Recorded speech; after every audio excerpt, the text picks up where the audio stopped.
किस पेस के साथ वोटिंग शुरू हुई है, जानने के लिए हमारे शोभना संवाददाता हैं रायबरेली में रवि त्रिपाठी हमारे साथ है, लखनऊ से नीतीश पांडे हमारे साथ होंगे और मुंबई से नीलेश हमारे साथ होंगे। तस्वीरें हमें वहां से मिलनी शुरू हो चुकी हैं और जैसा कि हमने कहा कि 9 केंद्रीय मंत्रियों की और एक पूर्व मुख्यमंत्री की जो कि उमर अब्दुल्ला है, उनकी किस्मत का फैसला आज ईवीएम में कैद होगा। तो सबसे पहले रुख कर लेते हैं रवि त्रिपाठी का रायबरेली से, क्योंकि रायबरेली में वाकई कांग्रेस की पूरी प्रतिष्ठा दांव पर लगी हुई है। ये एकमात्र सीट है जो कांग्रेस के पास है। अब तक इस पर सोनिया गांधी लड़ती आई हैं। कांग्रेस की विरासत के तौर पर उन्होंने ये सीट राहुल गांधी को सौंपी है, लेकिन रवि त्रिपाठी अमित शाह कह चुके हैं कि सोनिया गांधी ये सीट इटली से लेकर नहीं आई थी। मुकाबला कड़ा है इस बार रायबरेली में। सही कह रहे हैं आप, कोई मुकाबला कमजोर नहीं होता है। और अभी रायबरेली के ही एक पोलिंग बूथ पर हम तस्वीर दिखाना चाहेंगे। सबसे पहले आपको कैंडिडेट्स की लिस्ट दिखा देंगे। देखिए कैंडिडेट्स हैं, ये पोलिंग बूथ के बाहर कैंडिडेट्स का नाम लिखा है फोटो के साथ, जिसमें राहुल गांधी का नाम है, दिनेश प्रताप सिंह जो बीजेपी के कैंडिडेट हैं उनका नाम है और बीएसपी के कैंडिडेट, इन सब का नाम यहाँ पे मौजूद है। और देखिए वोटरों में उत्साह देखिए, दिखाना चाहूँगा सुबह से ही लाइन लगा के, देखिए महिला हो चाहे पुरुष हो, सब वोटर। आपने वोट डाल दिया क्या? देखिए पहले वोटर हैं, ये वोट डाल के आए हैं, ये वोटर हैं। क्या पहली बार वोट डाल रहे हैं या दूसरी बार? नहीं, हम चौथी बार वोट डाल रहे हैं। अरे चौथी बार वोट डाल रहे हैं। अच्छा, कितना उत्साह है रायबरेली में? बहुत ज्यादा उत्साह है, बहुत ज्यादा उत्साह है। क्या मुद्दे हैं रायबरेली? कॉम्प्लीमेंट दे दिया इस वोटर को। बहुत सारे हैं, लेकिन अभी सारे मुद्दे भुला के हम लोग सिर्फ ये सोच रहे हैं कि हमारा प्रधानमंत्री कैसा होना चाहिए। लोकल मुद्दे बहुत सारे जो कि एड्रेस नहीं हुए, आज तक कभी एड्रेस नहीं हुए। लास्ट 10 साल में आप देखिए कभी कोई जो जीते हैं वो कभी आप वापस भी नहीं आए रायबरेली, आके देखा भी नहीं उन्होंने क्या चल रहा है रायबरेली। और देखते हैं, और देखिए इनसे आप इसके अलावा देखिए महिला वोटर हैं। शोभना, देखिए महिला वोटर लाइन लगा के, पहले जलपान या पहले मतदान सोच के आई हैं आप लोग? पहले मतदान। पहले मतदान। तो क्या जलपान बना है घर पे कि नहीं बना है? अभी जाके बनाएंगे। जाके बनाएंगे। पहले मतदान करके जाना है। हाँ। देखिए तो मतदान करने के लिए लाइन, अब इनको भी जलपान नहीं मिला होगा। चाचा जलपान भैया है कोई व्यवस्था क्या है यहाँ? मतदान करके जाएंगे फिर जलपान बनेगा। तो यही मिलेगा कि घर पे मिलेगा? रवि आऊंगी यहाँ नहीं मिलेगा। और आप लखनऊ का रुख कर लेते हैं। नीतीश पांडे लखनऊ से हमारे साथ जुड़ रहे हैं और देखिए रवि ने तो लोगों से बात की नीतीश, और वो यही कह रहे हैं कि भाई बाद में जलपान पहले मतदान। लखनऊ की तस्वीरें दिखाई है, केंद्रीय मंत्री राजनाथ सिंह की किस्मत जो है वो आज ईवीएम में बंद हो रही है। हालांकि लखनऊ जो है वो सीट बीजेपी के ही खाते में जाती है हर बार। निश्चित तौर पे, और इस बार जिस तरह से यहाँ पे राजनाथ सिंह का कहीं ना कहीं प्रचार किया गया और जिस तरह से यहाँ पर वोटरों में उत्साह दिखाई दे रहा है, इस वक्त हम आदर्श बूथ पर हैं और एक ऐसे वोटर जो प्रथम वोट यहाँ पे डाले और डालकर ये बाहर भी आ गए हैं। तो उत्साह कैसा मतदान को लेकर? बहुत बढ़िया उत्साह है, बहुत अच्छा उत्साह है, बहुत जोश है। मैं इसको पहला वोट देने के लिए मैं कल से प्लानिंग कर रहा था और आखिर सौभाग्य से मुझे पहला ही वोट 256 नंबर बूथ पे मेरे को डालने को मिला। पहले मतदान, पहला मतदान, पहला वोट। इस बार जिस तरह से पिछले चरणों में जो मतदान कम हुआ, इस बार क्या लगता है? आप चूंकि पहले वोटर हैं तो उम्मीद जताते हैं कि जो मतदान का प्रतिशत है वो बढ़ेगा? बहुत बढ़ना चाहिए, बहुत बढ़ना चाहिए। महिला वोटर भी हमारे साथ है, मतदान कर दिया आपने? जी। उत्साह कितना मतदान को लेकर? बहुत है, अभी सुबह सुबह चले आए हैं। सुबह नाश्ता किया? अभी कुछ नहीं। पहले मतदान।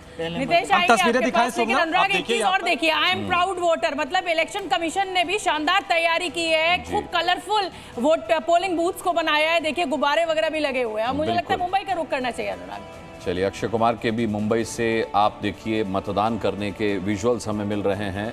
और मैंने पहले भी कहा था और हम हमेशा कहते हैं कि जब भी कोई सेलिब्रिटी होता है वो आकर के सबसे पहले मतदान करता है तो इससे बाकी मतदाताओं का भी हौसला बढ़ता है। उन्हें लगता है अरे अक्षय कुमार अगर घर से आकर के मतदान कर रहे तो हमें भी निकलना चाहिए। और ये एक बहुत ही अच्छा संदेश है कि बड़े लोग, सेलिब्रिटीज़ जो हैं, जनता का प्रतिनिधित्व करने वाले लोग पहले आते हैं। मुंबई अब चलते हैं नीलेश के पास। नीलेश, वहाँ के पोलिंग बूथ से किस तरीके की खबर है? मतदान कैसा शुरू हुआ है वहाँ पर?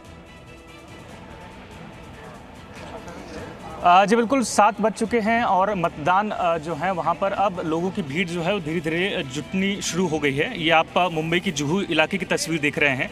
ये मुंबई नॉर्थ की सीट है जहाँ पर अक्सर हमने देखा कि कैसे जो ये सीट है लगातार विवादों में रही। तस्वीरें फिलहाल हम आपको थोड़ी दूर से दिखा रहे हैं क्योंकि सिक्योरिटी रीजंस के चलते हमें बाहर रोका गया है, लेकिन देख पाएंगे कई सारे जो सीनियर हैं वो मतदान करने पहुँचे हैं। सर, आप बिना अपने मतदान का कहें कि सीक्रेट रिवील किए आप बताएं इस इलाके के मुद्दे क्या होंगे? इस इलाके के सबसे बड़ा मुद्दा रोड और ट्रैफिक है, और नए नए मकान जो बन रहे हैं उसकी सुविधा तो वो लोग देते नहीं है। पार्किंग का भी इतना प्रॉब्लम है, एक रोड पे 2 गाड़ी खड़ी नहीं रही। यानी कि इंफ्रास्ट्रक्चर आपके लिए एक बड़ा मुद्दा है। और देख पाएंगे कि कई सारी जो महिलाएं हैं, जो सीनियर सिटीजन्स हैं, वो यहाँ पर पहुँच रहे हैं। जो सूची है इलेक्शन कमीशन की, उस पर अपने नाम तलाशने के लिए जुटे हैं। और भी कुछ महिलाएं हैं। मैम, आप सुबह सुबह यहाँ पर वोट डालने पहुँची हैं, बिना अपना वोट रिवील किए उसे सीक्रेट रखते हुए बताएं क्या मुद्दे होंगे आपके लिए। नीलेश आएंगे आपके पास।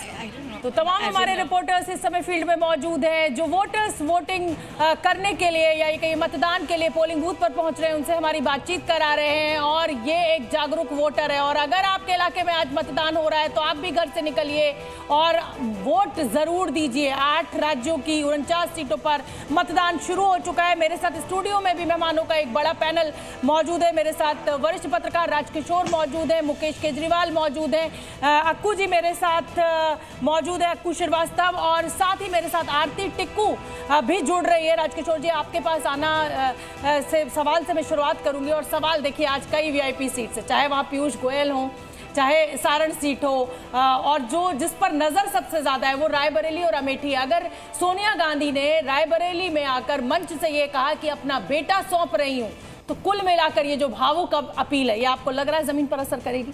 नहीं, देखिए, निश्चित तौर पर रायबरेली के दिलो दिमाग में रहता है कि एक वीआईपी स्टेटस उनको इसलिए मिला हुआ है क्योंकि वहाँ से गांधी परिवार से उनका नाता जुड़ा हुआ है। और निश्चित तौर पे वहाँ पर जो भारतीय जनता पार्टी ने जो प्रत्याशी उतारे हैं दिनेश प्रताप सिंह, उनके साथ ये है कि वहाँ पर स्थानीय माने जाते हैं। जब मैं वहाँ पर गया था तो लोगों से बात हुई, लोग उनको मानते हैं कि वो लगातार वहाँ पर उपलब्ध रहते हैं। राहुल गांधी या सोनिया गांधी के साथ सवाल सिर्फ एक ही उठता है वहाँ पर कि ये लोग एक बार जीतते हैं, उसके बाद कितना उनके बीच में आते हैं। लेकिन फिर भी सोनिया गांधी को लेकर जो सोनिया गांधी ने अपील की है, उसके बाद निश्चित तौर पर ये फर्क पड़ रहा है। लेकिन उसके बगल वाली जो अमेठी सीट है वो काफ़ी दिलचस्प है। मुझे लगता है कि ज़्यादा जो मज़ेदार मुकाबला है वो वहाँ पर होने वाला है, क्योंकि स्मृति ईरानी पिछली बार सबसे बड़ा उलटफेर चुनाव का उन्होंने किया था राहुल गांधी को हराकर, लेकिन इस बार के किशोरी लाल उस उलटफेर की मतलब भरपाई कर पाएंगे। देखिए, अनुराग अनिल अंबानी पहुंचे हुए हैं, और मुझे लगता है जल्दी से आप अनुराग तारुफ करा दीजिए जो हमारे साथ गेस्ट स्टूडियो में मौजूद है। तारुफ आप करा ही चुकी हैं, और बिल्कुल राजकिशोर जी ने सही कहा, क्योंकि रायबरेली के वोटर को भी हमने सुना, उन्होंने कहा कि जो जीतते हैं वो वापस लौटते नहीं है। ये कमेंट जो है एक वोटर का,